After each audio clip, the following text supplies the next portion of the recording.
In this video, we'll show you how to get started quickly with Saramonic TC-Neo. TC-Neo is available in this 3-in-1 kit. Press the open button on the front to open the case. The timecode generator will charge automatically when placed in the slot.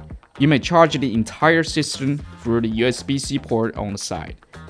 Press the power button to review the charging case's battery level, and press and hold it for 1.5 seconds to prompt the 3 generators into the clock mode, telling hour, minute, and second from left to right. Now let's dive into the timecode generator. Up front is a 1.1-inch OLED display that shows real-time timecode, battery level, device name, and other essential info. The 3 lights on the top indicate power, sync, and Bluetooth connectivity. You may output timecode from TC-Neo or input timecode from other timecode generators via a 3.5mm TRS to TRS cable here. The microphone in the middle captures the sounds from the film set, such as the ambient sound and clapperboards. Press and hold the power button for 2 seconds to turn on the device. Configure the timecode generator with the tactile and power button together. Press and hold the tactile for 1.5 seconds to choose the homepage style.